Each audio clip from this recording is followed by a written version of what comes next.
Pourquoi j'ai arrêté Vikings? Moi qui ai découvert cette magnificence depuis le début, qui était véritablement fan, je considère que comme beaucoup, il y a eu un avant et un après depuis la disparition d'un certain personnage. Ce faisant, la série a commencé à m'énerver sur beaucoup de points avant de l'arrêter complètement pour finalement m'y remettre. Et ces points, je peux très bien vous les énumérer, en commençant par les anachronismes, avec le physique des personnages, l'âge qui change, mais pas le reste, certains changent de look pendant que d'autres non, Lagartha avec sa tête de mannequin de 20 ans devient totalement ridicule avec son déguisement de soixantenaire, qui tape dans la demi-mesure, et le fait que l'actrice âgée de plus de 40 ans soit une vampire n'aide pas. I am tired.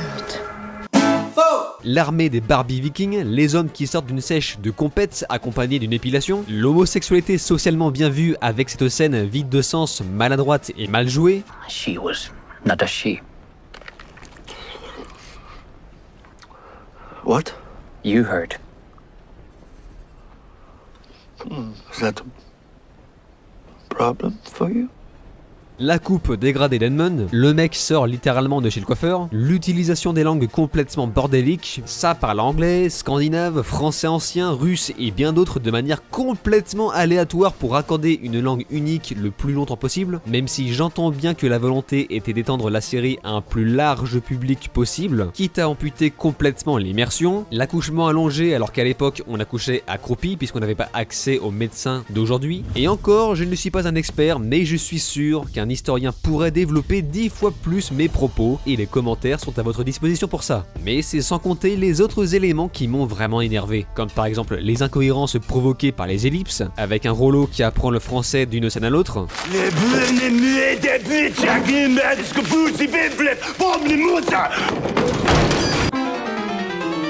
What do you know, old man? I understand. I have learned your language. Bjorn, côte de bœuf toujours à cabotiner, en lançant des speeches et des punchlines tel un rappeur. You may be my father, but then again you may not.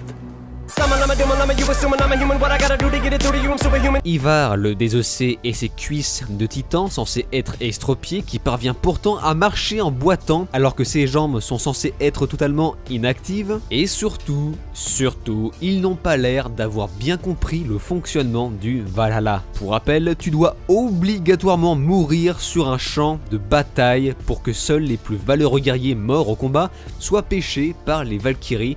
Et encore, certains diront qu'ils doivent obligatoirement mourir l'arme à la main, baignés dans le sang de ses ennemis. Ce faisant, la série s'assoit sur tout le reste comme par exemple le Folkvanger qui est censé recueillir l'autre partie des guerriers morts au combat, endroit paisible régné par la déesse Freya. Et tout le reste, j'entends bien les vieux morts dans leur lit, les malades et les suicides, se rendent à Helheim considéré comme l'enfer des Nordiques. Mais bien entendu, je développerai tout ça dans la partie spoilers. Malgré ça, j'ai repris la série avec toute la positivité possible et je vais pouvoir vous parler en détail de la fin, j'entends bien la saison 6, partie B. Salut à tous, c'est Vince alias Amergame et aujourd'hui on se retrouve enfin après moult demandes, après moult attentes sur la série Vikings. Après tout ce temps où je parle de Vikings, après tout ce temps où j'explique pourquoi j'ai arrêté la série pour finalement la reprendre, eh bien nous y voilà enfin. C'est le 3 mars 2013 que la série canado-irlandaise créée par Michael Hurst voit le jour pour la première fois sur les chaînes de télévision History au Canada comme aux États-Unis. Et il faudra attendre quelques mois, précisément le 10 juin 2013, pour voir la série arriver en France sur Canal+.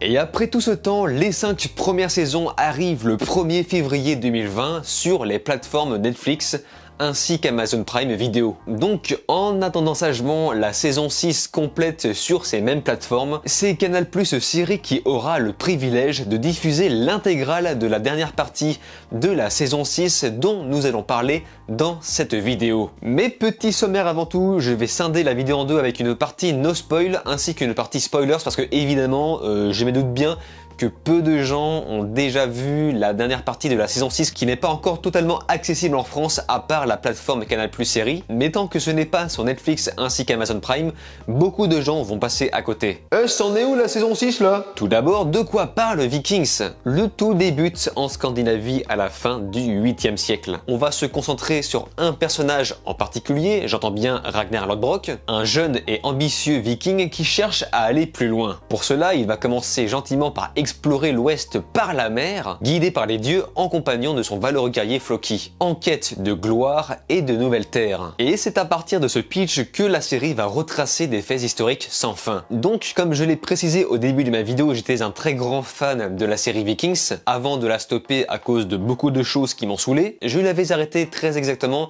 à la saison 5 partie 1, et lorsque j'ai repris, eh bien, je dois dire que la série est quand même un peu remontée dans mon estime. Et concernant cette deuxième partie, que ce soit la saison 5 partie B, saison 6 partie A, mais peut-être également saison 6 partie B que je vais détailler en plus grande partie dans la seconde moitié spoilers. Et les seules choses que je peux évoquer sans trop en dévoiler, c'est le fait que je trouve que les derniers épisodes ressemblent pour moi plutôt à des épisodes normaux de la série. À part quelques petits détails, je n'ai pas forcément eu l'impression d'avoir regardé un final plus grandiose, spectaculaire, que d'autres épisodes présentés durant toute la saison. Là où j'ai été servi depuis la saison 5, c'est Floki. J'adore Floki du début à la fin, malgré ses actes abominables. J'ai adoré son arc narratif autour du voyage en quête de colonisation. Il y a vraiment tout un style mystique, des panorama incroyable et une intrigue qui prend vraiment aux tripes. Alors je suis pas certain que ça a plu à tout le monde, mais moi en tout cas ça m'a vraiment parlé. Et alors j'annonce, mais il sera quasiment absent de la saison 6. Voilà, ce n'est pas vraiment un spoil, c'est plus une prévention pour la santé mentale des gens qui sont fans de Floki. Si vous êtes fan de Floki, vous risquez d'être déçu ou pas. Donc, comme d'hab, partie spoilers, rendez-vous. Dans cette saison 6, on va également développer une relation entre Ivar et Igor que j'ai trouvé vraiment très fine. C'est vraiment une relation de frères spirituels. Et ce qui nous emmène à la chose suivante, j'ai adoré l'évolution de Ivar. Enfin, c'était obligé qu'il fasse évoluer ce personnage qui au départ était complètement insupportable, capricieux, énervant, méprisant, enfin tout ce que vous voulez. Tout a été pensé dans la série pour le rendre vraiment désagréable, jusqu'à même en faire le méchant principal de la saison 5. Mais toute cette descente aux enfers, avec même le personnage de Witserk, aura tout un sens dans la saison 6. Donc ça pour moi c'est vraiment le plus gros point fort de cette dernière partie. Ce qui est également le cas de Ube en quête d'une nouvelle terre. Idem, tout son arc était vraiment prenant. Mais pourquoi j'aimais vraiment Vikings et ce qui faisait de cette série ma préférée de toutes? Tout simplement pour la foire au panorama. Ces derniers nous transmettent une verticalité vertigineuse et époustouflante du début à la fin. La réalisation de cette série est clairement ce qu'il y a de mieux du début à la fin. J'entends bien jusqu'à la fin. Chose à part qui n'a complètement rien à voir, est-ce que je suis le seul à trouver que Oleg ressemble à Fred Dugrenier et Cyr à Bob Lennon? Cependant, et là on arrive dans les trucs un peu relous, je n'aime pas forcément l'utilisation du montage dans cette série. Ils y vont un peu fort sur les flashbacks, au cas où on n'aurait pas compris un truc, sans compter le montage prout-prout, mystique et compagnie, enfin bon, ça je reparlerai dans la partie spoilers. Et voilà, certains préfèrent Vikings à The Last Kingdom justement pour ce style, ce qui à l'origine était mon cas, mais la balance a fini par repencher du côté de The Last Kingdom parce que je trouve que Vikings en fait beaucoup trop. En revanche, ce que je retrouve peu dans la série The Last Kingdom, c'est le soin apporté sur la photographie de Vikings. On a des couleurs plutôt flat pour bien nous faire ressentir la virginité de certains environnements, encore fertiles et luxuriants avant que l'industrie n'existe dans ce monde. Et les effets spéciaux, eux, n'ont cessé de s'améliorer. Il m'est même arrivé vers la fin de confondre le vrai du faux. Ce qui nous emmène à la chose suivante, je suis vraiment épaté par les décors russes. Tu ressens vraiment le froid et le poids des bâtisses vraiment magnifique visuellement, et c'est réciproque pour les costumes que je trouve également réussis. Autrement, il aura fallu 6 saisons et une partie pour qu'il se décide enfin à changer le générique, même si ça ressemble sensiblement au précédent. Mais ce qui fait plaisir, c'est qu'il y a toujours cette ambiance sonore, mystique et merveilleuse dans cette dernière partie, même si, et là je vais pas les épargner pour ça, ils ont littéralement pompé sans vergogne le film Premier Contact pour la musique de Joan Johnson. Et ça, c'est pas bien. Alors je sais que Joan Johnson, paix à son âme, faisait des trucs de fou, mais quand même, respectez-vous!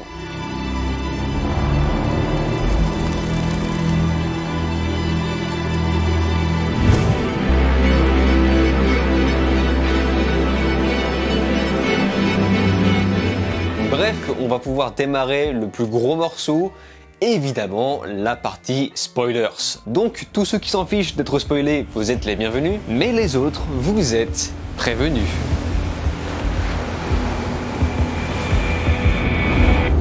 Ragnar est mort, Lagertha est morte. Voilà, oh, ça fait du bien de le dire. Et oui, je fais partie de ceux qui considéraient que Ragnar est mort avec la série, même si encore une fois, je trouve que les dernières parties sont remontées dans mon estime. J'avais envie de parler un petit peu du devin. Ce personnage très mystérieux, dont on ignore ses origines, eh bien, donc le devin meurt, voilà, et on le revoit parmi le biais de vision, parmi chaque personnage. Mais le truc, c'est que ce n'est pas la première fois qu'on le voyait en vision, avant sa mort. D'ailleurs, il se considère littéralement comme immortel, donc la vraie question qu'on doit se poser, c'est est-ce qu'il existe? Est-ce que chaque vrai viking croyant ou sceptique de la croyance des dieux voyait ce personnage apparaître en eux? Mais là où ça devient intéressant, c'est que la série aborde l'aspect chrétien, ainsi que l'aspect nordique avec les dieux nordiques. Les deux côtés voient des espèces de suggestions qui prouveraient que ces dieux existeraient bien, mais pourtant le devin, avant de mourir, prévoit ce que j'appelle l'athéisme, puisque les visions qu'il évoquait pendant qu'il agonisait étaient clairement la noirceur, l'obscurité, les ténèbres. Donc en gros, il prévisualisait sa mort.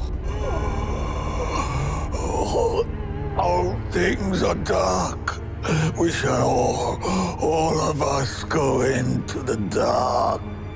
Donc est-ce que la mort qu'il projetait n'est d'autre que l'obscurité, les ténèbres, donc le vide, le rien? C'est-à-dire que j'ai l'impression que la série a tenté d'insinuer le doute dans plusieurs parties. Malgré tout ça, j'ai quand même l'impression que la série a eu beaucoup de mal à savoir où nous emmener. Et je prends pour exemple Lagertha qui meurt comme un caca, Hvitserk qui devient fou et alcoolique pour finalement se convertir au christianisme sans vraiment connaître ses intentions profondes, ou encore Bjorn Côte de Bœuf qui ne deviendra jamais roi de Norvège alors qu'il y était clairement destiné. Et tout à l'heure, avant la partie spoilers, j'ai ouvert un sujet que je vais pouvoir entrer plus amplement en détail, c'est le fameux fait sur lequel ils en font beaucoup trop sur beaucoup de points. Par exemple, l'alcoolisme de Hvitserk, l'alcoolisme, ça ressemble pas vraiment à ça. Enfin là, c'est juste de la folie furieuse psychiatrique et ça n'arrive jamais par le biais d'un simple deuil. Quand on est en deuil, on ne devient pas comme Hvitserk. Autre chose encore qui m'énerve beaucoup, l'enterrement de Lagertha. Alors, j'ai oublié de préciser, mais Lagertha, comme beaucoup, était un de mes personnages préférés, et surtout que je suis un peu amoureux de l'actrice Catherine Winnick, mais toute la partie de l'enterrement, enfin l'enterrement, ce n'est pas vraiment un enterrement, c'est plus un genre de rituel religieux nordique, et bien c'est pareil, ils en font trop, beaucoup trop, trop, avec cette espèce de rituel où la meuf doit accompagner Lagertha au Valhalla. Qu'est-ce que c'est que ce truc? Enfin, avec la meuf et ses yeux noirs. Ça, c'est vraiment très énervant dans cette série. Parce que je veux bien qu'on suggère des trucs par rapport aux dieux, avec des visions à droite à gauche, comme par exemple Lagertha sous l'eau, avec des espèces de Valkyries qui volent à côté. Enfin, je dis ça, mais je ne suis même pas sûr que ce soit des Valkyries. Bref, ça c'est ok, y a pas de souci, c'est une image. Mais les yeux noirs de la meuf, c'est pas une image.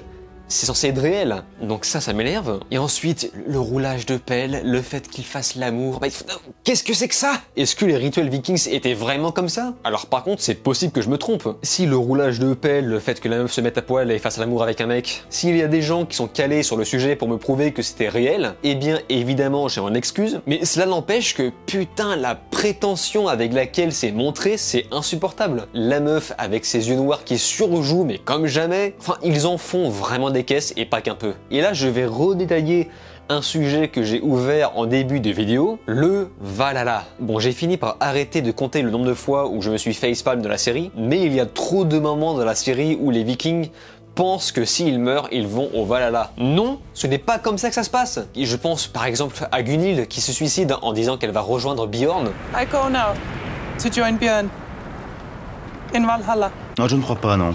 Non, tu ne rejoindras pas Bjorn parce qu'il faut mourir au combat. Au combat. Et c'est la même chose pour Lagertha qui meurt assassinée comme un caca, encore une fois. Elle meurt assassinée.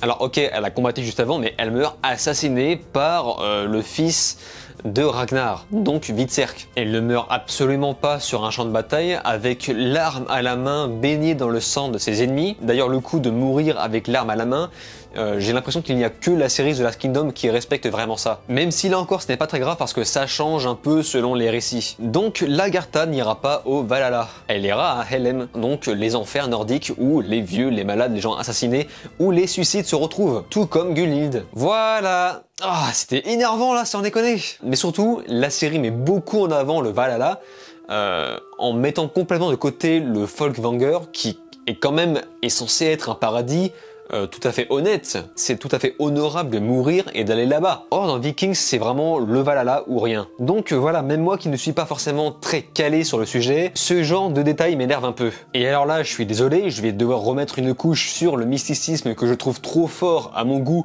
pour une série qui se vend comme historique. Le fait de suggérer des choses, encore une fois, c'est ok, les visions, tout ça, allez, pourquoi pas. Mais l'ensorcellement pour rendre aveugle, enfin, vous l'avez bien vu, ce n'est pas du tout de la suggestion, c'est de la magie. Donc, fail, gros fail. Ensuite, je trouve le choix de climax final plutôt étrange. Je pense qu'on est tous d'accord pour se dire qu'on pensait tous que l'enjeu final serait les Russes contre la Norvège entière, le fait de rassembler toute la Norvège pour se battre contre les Russes. Au final, c'est encore et toujours les Vikings contre les Anglo-Saxons. Mais d'un certain point de vue, on peut se dire que la boucle est bouclée. Et en parlant de finale, est-ce que je suis le seul à trouver cette fin un peu pété entre par exemple Hvitserk qui devient chrétien un peu comme une envie de pisser, alors qui peut-être rappelle un subterfuge pour tendre un piège aux anglo-saxons, encore une fois, ce qui peut évoquer une suite, une saison 7 qui pourtant n'arrivera jamais puisque la série est officiellement terminée. Aussi le féminisme qui, soyons honnêtes, a été beaucoup plus présent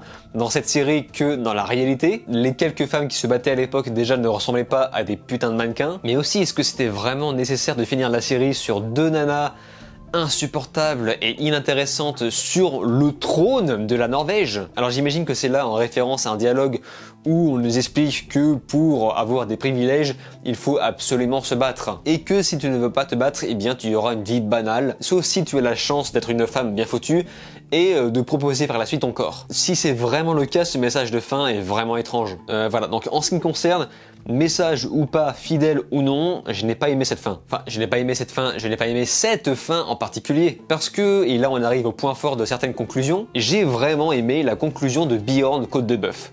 Côte de Fer, allez j'arrête. Côte de Fer, qui là pour le coup meurt vraiment sur un champ de bataille, l'épée à la main, tel un véritable sacrifice pour sauver son peuple, la Norvège entière. Franchement c'était vraiment très épique, très digne, et c'est pareil pour la fin de Ivar le Désossé qui reçoit la mort la plus digne possible, jusqu'à éclater en sanglots de peur aux côtés de son frère, et franchement je vous avoue que j'ai versé un peu ma larme. I'm afraid. I'm afraid. Et pour finir, et évidemment la fameuse conclusion de Floki aux côtés de Ubbe, donc le descendant le plus proche de Ragnar physiquement et mentalement, qui était le meilleur ami de Floki. Donc on ne pouvait pas faire une plus belle symbolique de ces deux personnages qui discutent entre eux pour finir sur un magnifique panorama. Ils sont tous les deux loin du passé, loin du futur, loin des dieux, prêts à profiter de l'instant présent. Par contre, on n'a rien eu sur Rollo, mais ce n'est pas forcément plus mal car on a un peu fait le tour sur ce personnage. Vikings est une série qui a su rester divertissante du début à la fin, même si je trouve qu'elle a baissé sérieusement à partir de la saison 4, donc à partir de la mort de Ragnar, d'où la raison de mon arrêt avant la reprise. Mais cela dit, je ne pensais pas avoir aussi peu de regrets à reprendre cette série. Enfin, j'étais presque lassé de la reprendre et au final, je me suis vraiment accroché. Enfin, pour moi, de la première jusqu'à la troisième, ça devenait vraiment de mieux en mieux. Ça reste une série série que je recommande vraiment malgré ses problèmes incalculables, mais encore une fois, je n'ai aucun regret d'avoir repris la série. Ça se déguste gentiment, même si pas mal de choses peuvent nous énerver, mais entre nous, c'est un peu le cas de toutes les séries. Très peu de séries parviennent à nous satisfaire du début à la fin. Donc, vous avez maintenant mon avis sur Vikings dans sa totalité. Maintenant, j'aimerais connaître le vôtre, surtout ceux qui ont vu la dernière partie, et je pense que parmi les gens qui me suivent, il n'y en a pas énormément, mais quoi qu'il en soit, les commentaires sont à votre disposition. Comme d'habitude, je lis et réponds à quasiment tout le monde. Sur ce, eh bien écoutez, on se laisse ici. N'oubliez pas de vous abonner à ma chaîne YouTube, cliquez sur la cloche, likez, partagez et de regarder mes autres vidéos. Je vous dis alors ciao et à la prochaine.